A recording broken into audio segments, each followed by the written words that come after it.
Thank you very much. Assalamualaikum. Waalaikumsalam warahmatullahi Mabibiya wabarakatuh. ginawa ta. Inshallah. How are you? Alhamdulillah. Fine. Sometimes I always say na yung tanong na how are you is the easiest question but hard to answer. No, bakit kaya ganun? Kasi if you tell the truth, it's not that easy. But we always say, Alhamdulillah, we are okay naman. Yeah. But the reality is, marami at mabigat ang mga ginagawa at iniisip. There's hardship behind of the how are you. Yeah, the reality is, yes. Yeah. First and foremost, thank you very much sa pagpapaunlak ng interview na to. It's an honor. I know na, you perhaps know na may mga schedule, but I always make sure na makabigay tayo ng oras para sa mga ganitong interview or kahit anong mga katanungan na kaya natin sagutin, inshallah. Ano ka ba sa tago? Taga-Masyo, Butig, Original. Lanao del Sur. Masyo Butig Lanao del Sur.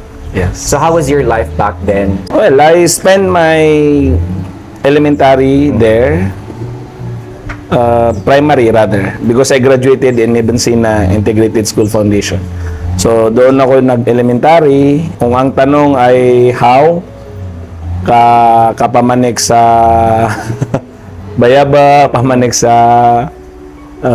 Madang, Kapigu sa Ranao, those kind of things. But I always make sure to go to school, madrasa, and also because son of the MILF high-ranking officials, I always also make sure to have a time to go to the camp, to spend the vacation in the camp. Pero nung bata ka pa, aware ka na ba na yung papa mo, yung siyama ka na vice chairman ng MILF group during that time? I think yes, but not knowing how heavy the responsibility is. Siguro dahil nababasa sa Nimfloat, vice chairman yung tatay ko. Vice chairman dati during the time of Ustad Salamat Hashim, he was the vice chairman for internal affairs. But when Ustad Salamat Hashim died, nag-restructured ang MILF. Naging vice chairman siya for military affairs. Then naging shortly before he died, naging first vice chairman ng Moro Islamic Liberation Front. Pero how old are you nung nalaman mo na, Hibisi Lulubakiyama, Margan Bisa? Kasi lumaki kami sa kampo eh. So alam namin talaga yung nangyayari. Nakikita namin yung baril everywhere.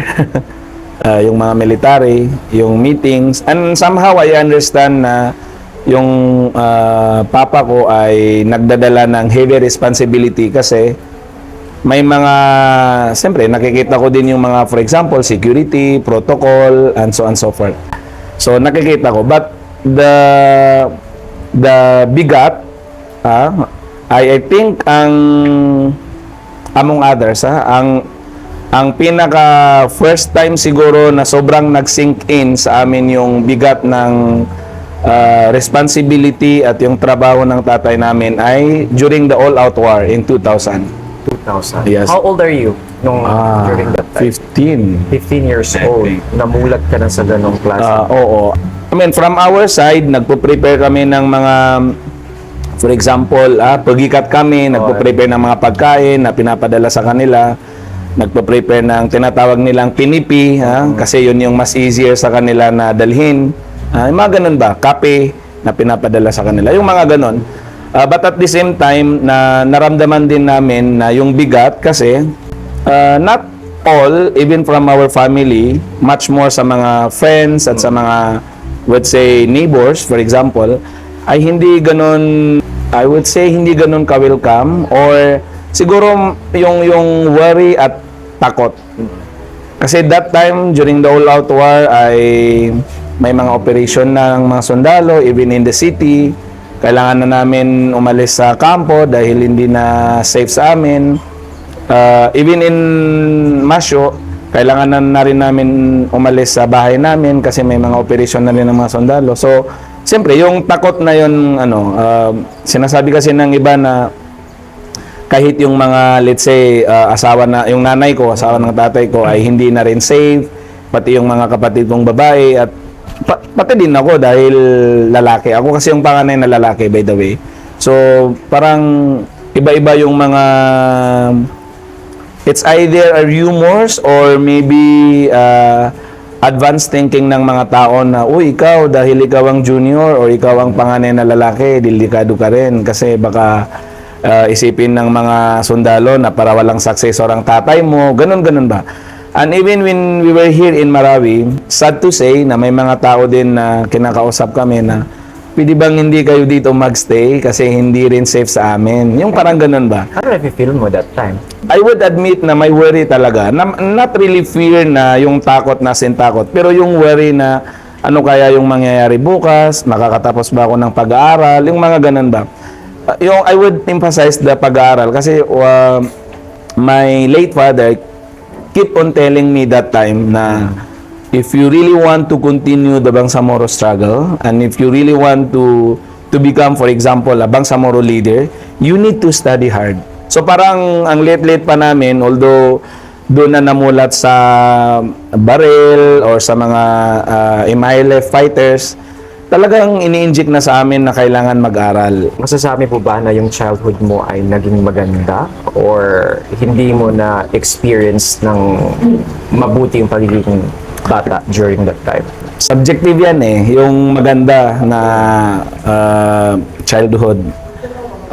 Kung ang basihan ay yung mga, for example, nakikita natin sa TV, how child is being raised in a peaceful environment, pwede mong sabihin na we miss that. Kasi palagi kaming, ngayon, I mean, if we try to recall, palagi kaming tumatawa kasi imagine na you are here in this one house and then 2 or 3 days you will be in another house. Yung transfer from one place to another place. Kasi hindi, yun nga, hindi safe, quote unquote. Tapos pati yung plato every time nakakain kami, hindi rin Iba-iba. sufficient. Oh, at saka hindi sufficient. Like sometimes tatlo lang, then hindi kayo pwedeng magsabay-sabay kasi hindi enough. Lalo na rin yung one time, I don't know if you will laugh on this joke, pero one time yung tatay ko mismo, ang kanyang spoon ay iikaptayan siya ko baso yan na nakatali sa kanyang baso. Para hindi mawala. Hindi mawala. Tapos, multi-purpose. Ginagawa niya yung ano niya sa panay Tagalog yan. Ibsigar yan, igirap tinda. Tapos, tugon niya man siya ko igirap kape. Then one time na nakalimutan niya siguro na ano na yung kape niya. Why? Kinuha na yung sarili na meow dude. Meow Kasi dude. Ganyan kalipatan niya. Oo, ayaw bobos may katro na pagusan niyan sa equip tinda yan. Meow dude din niya padungpan so apoy at tinda namin. So hindi kami nakapag-breakfast. So Pero- tumatawa siya. Was there a time na kinwestiyon mo yung parents mo na, Umi, Abi, bakit ganito na lang tayo everyday palipat-lipat? Parang wala tayong permanent na goal sa buhay. To be honest, yes, may tanong na bakit hindi naman walang goal. Siguro yung tanong na bakit natin kailangan lumipat. I think yun. Kasi especially at the very early age, hindi natin naintindihan yung risk, yung danger ng life natin eh. To some extent pa, parang nai-enjoy mo eh, yung parang nasa camping ka ba, na natutulog ka in a tent, na nandoon ka sa duyan, for example. To some extent, may mga time na talaga parang nai-enjoy mo yun. Pero doon sa tanong na tinanong ko ba sila, yes, tinanong ko dahil parang sinabi ko na why can't we stay like in one place? Bakit kailangan natin mag-transfer ng one place to another place? And I still remember how my late father answered me. Sabi niya, hindi mo naiintindihan sa ngayon, but one day you will understand. Pero nung nag-aaral ka na, alam ba ng mga classmates po na ito, member to si Amaya na member yan ng MILF? Like parang hindi ba subagi sa isipan mo na parang supad na kalak or supad na ay okay lang kasi para sa kanjiya daya? Siguro sa dahil sa tatay ko, I think hindi kasi di naman ganun maraming nagtatanong kung like tatay mo ba si ano. At saka siguro not everyone that time dahil siguro sa absence ng social media, I would really say that hindi kasi halimbawa Di kayo layo pa. mahilig magpicture o sung sa public area si Abidi. Cebu kung mga meetings yan within the comrades and within the organization, doon lang siya nagiging visible. But other than that, that's why I said na yung mga protocol, pag pumupunta ng Marawi, yung escort lang niya, hindi na alam, bigla na lang dumarating sa bahay, yung mga ganun. Tapos tanungin mo, kailan nang alis mo, abi? Na hindi na niya sinasabi. Then kinabukasan na lang, malaman mo na wala siya pag hindi mo na siya kasabay sa breakfast. Alimata, tanong mo sa mami mo, saan si Abi? Ay, may pinuntahan. Yun na yun, yung pagpunta ng ulit ng kampo. So I guess hindi alam ng mga kaibigan ko, mga classmate, kung sino talaga yung tatay ko. Ano hindi mo malilimutan sa tatay mo? Marami, tatay eh. Like, ano Siyempre. yung pinaka-hindi mo malilimutan that up until this now, like na-apply mo siya every day? All relate, I mean, in general in life, pero mas parang umiikot yung buhay namin sa Bangsamoro struggle eh. So, bawat advice niya ay somehow related to that. So, one ay sinasabi na in Maranao, dingap sumbi eso, sorga ka, ko dunia ka, or dunia ang pagkataw. Like, do not exchange your paradise to the worldly affairs of you or your friend. So, parang, kailangan focus ka na, dyan na, paradise, Islam yung gawa natin. It's nothing wrong to enjoy, of course, but with limit na kailangan hindi nawawala within the Islamic ambit. Parang ganun. Living in this world is very temporary lang. Very temporary. I would say that. Exactly the meaning. Exactly the second point that I would say. Na nakasulat din sa phone niya, na palagi nang inulit sa akin na this world is temporary. Your exact word. So parang sinasabi na hindi mo kasi mamamalayan na 10 years have passed, 20 years, like, parang ganun. Tapos matanda ka na, then you will depart this world.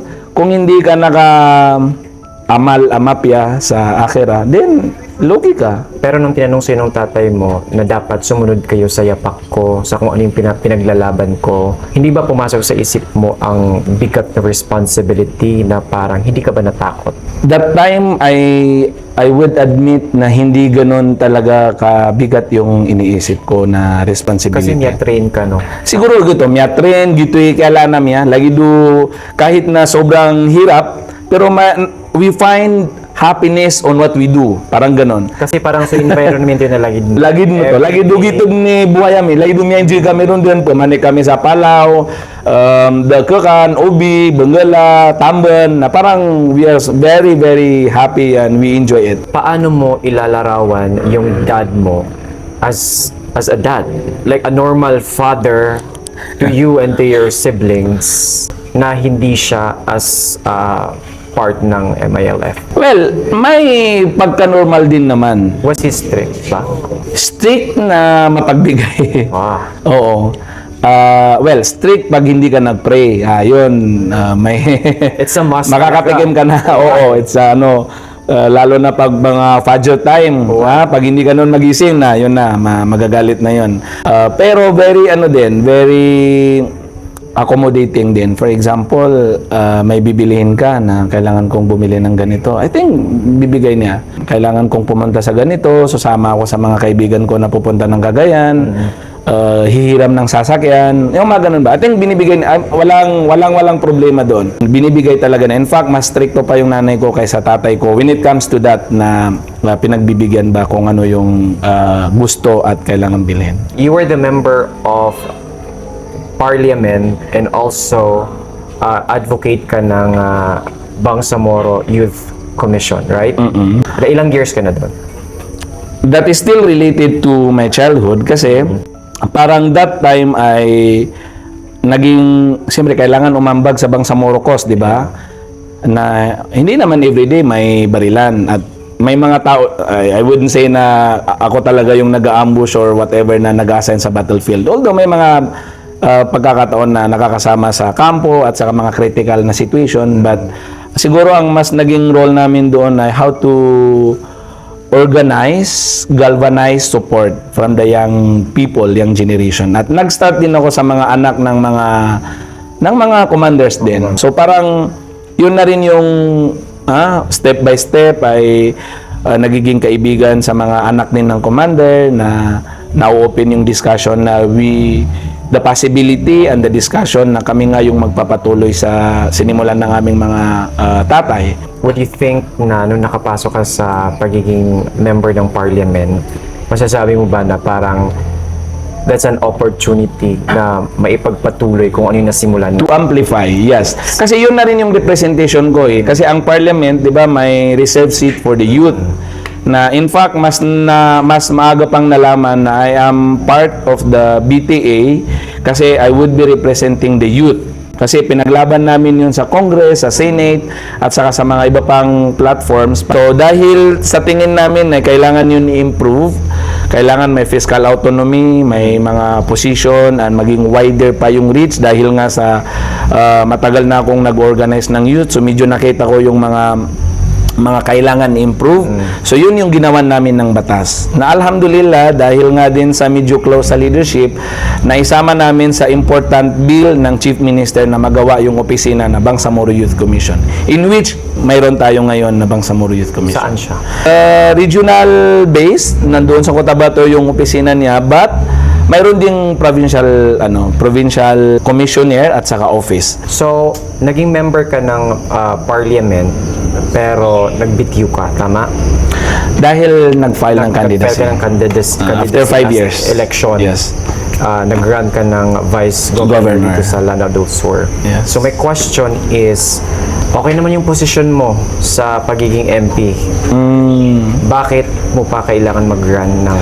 Two answers. One is, sumusunod lang sa utos ng mga boss. I mean, that was their decision, not mine. Number two is, kailangan natin intindihin na during that time ng election, we thought na sabay ang election sa parliament at saka sa local election. Kasi originally, it was scheduled like that. Nung mag-election ang that time, so the decision of the leadership ay kailangan tumakbo in all level. May tatakbo sa party, may tatakbo sa district, may mga sa sectoral, may tatakbo din sa local. That time na nag-run ka ng ng vice governor at natalo ka, anong learnings mo? Anong mga natutunan mo doon? Learnings na it reaffirms what I always remind myself na swalay pumgi sa kadato. Number two, learnings in a way na siyempre, human factor, may pwedeng nagkamali or may kulang, yung mga ganun ba. Alhamdulillah, na-take note natin yun. In fact, ang isang critic sa akin, yung mga basher ay, tingnan nyo nga si Marjani, natalo nga, pero parang hindi mo makita sa kanya na may remorse parang or sad. Yung parang wala lang. Kulang. Parang kulang.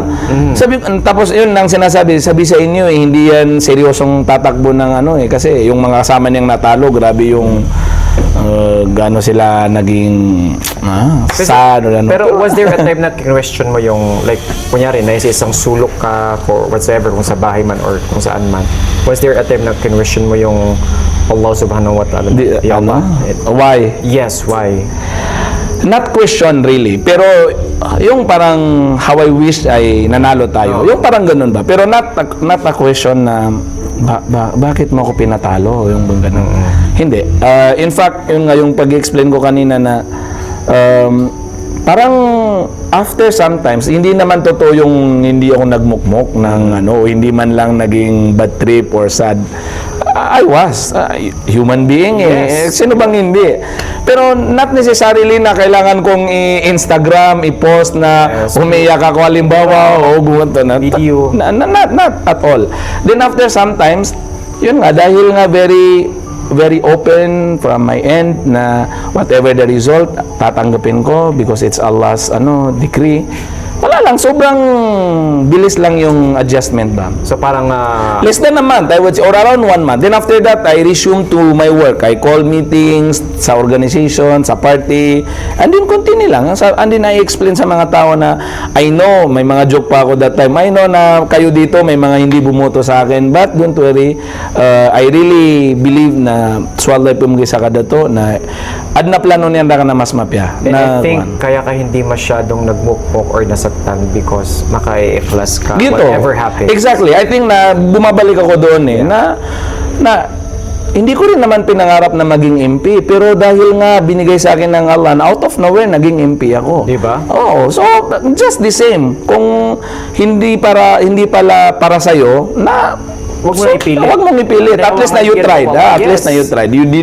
You did your best. You did the human factor, the work. Kumbaga, day and night, tinrabaho natin. Pero alhamdulillah, hindi natin nakuha. Still na alhamdulillah. Natalo ka na sa pagiging vice governor. Yes. And then right now, tatakbo ka na naman sa MP. Pinatakbo na naman. Pinatakbo ka na naman. hindi ba sumagi sa isip mo na baka matalo na naman? Of course, paulit-ulit. Oo. Alam ko yan. Especially din na, election, dalawang chances lang eh. Either manalo, matalo. Hindi pwedeng nasa gitna. So, kung hindi ka mananalo, matatalo ka.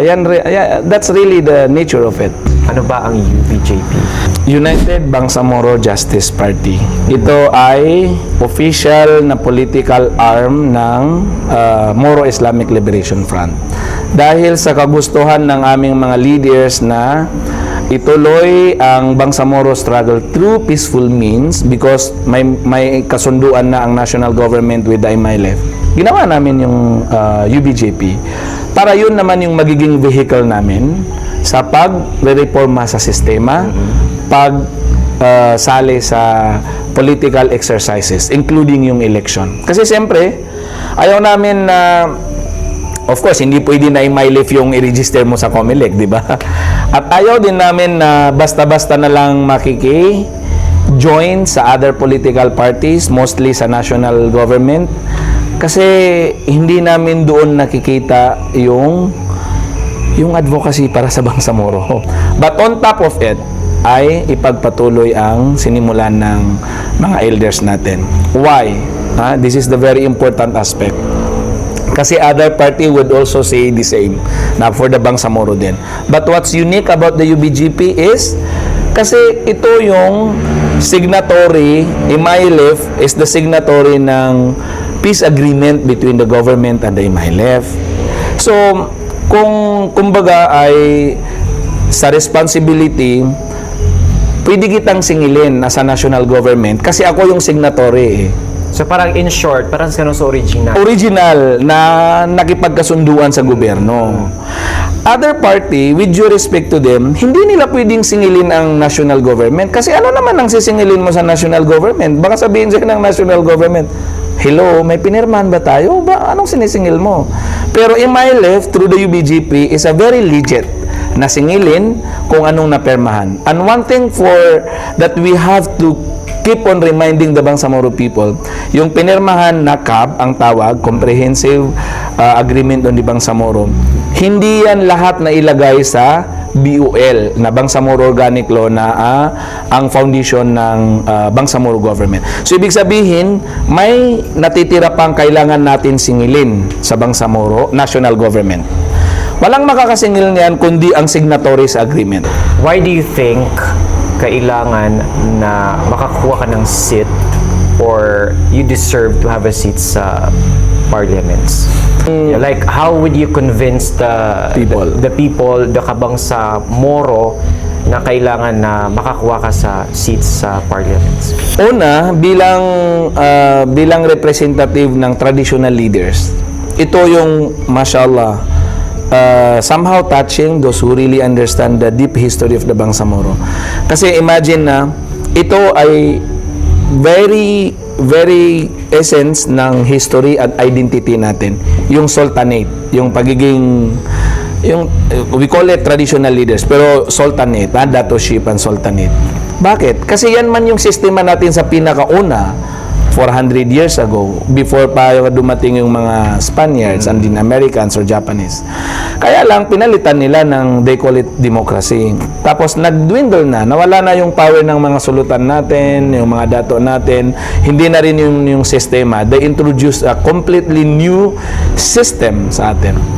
Kailangan kasi natin ma-institutionalize, mailagay sa batas yung role ng mga traditional leaders, mga sultan natin or dato natin or bain natin para hindi na overlook yung contribution nila sa community and the society as a whole. For example, ngayon, palaging nagpo-play very significantly ng role yung mga traditional leaders natin sa Rido settlement.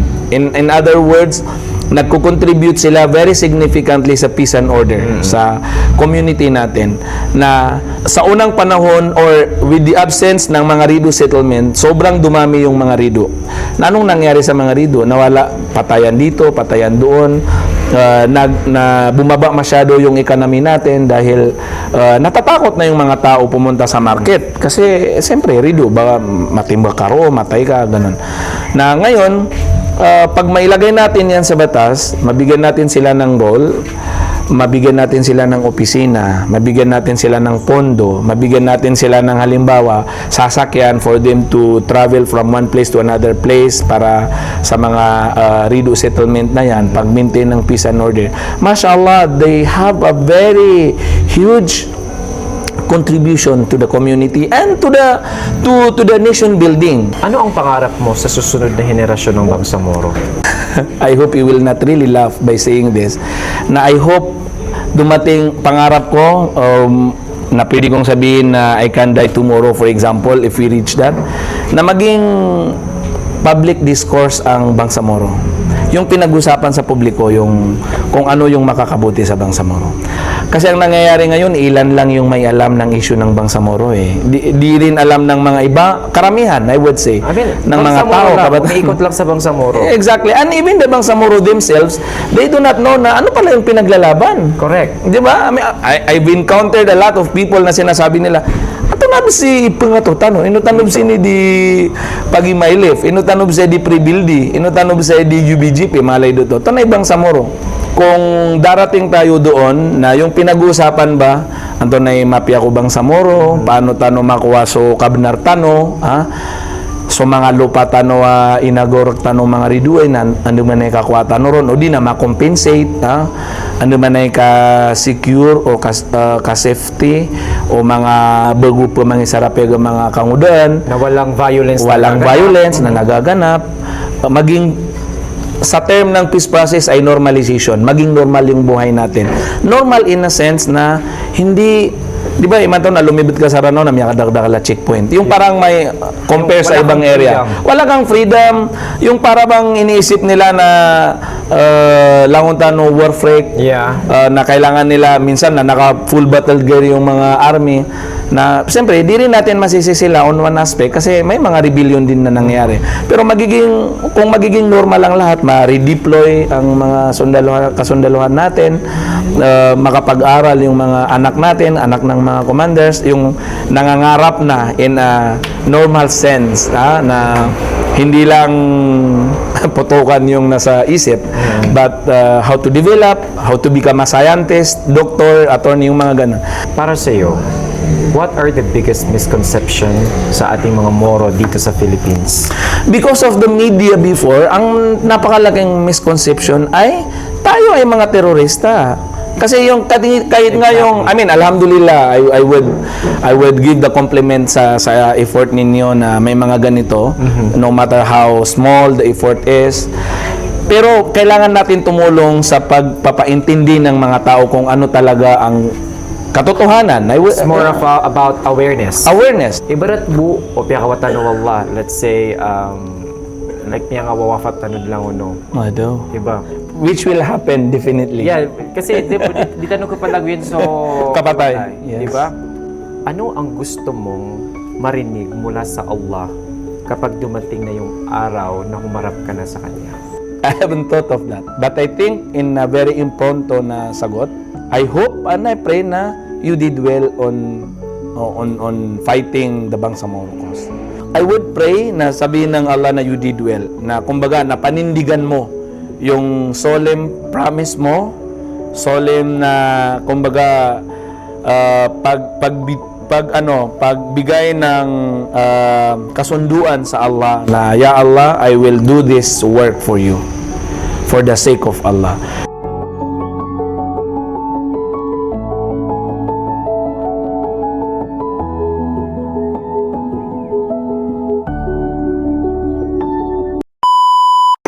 Okay, that's it. Thank you. Thank you very much. Nice It's a meeting you. pleasure. Although inano ko yung mga ano mo din, yung mga upload mo sa Facebook. And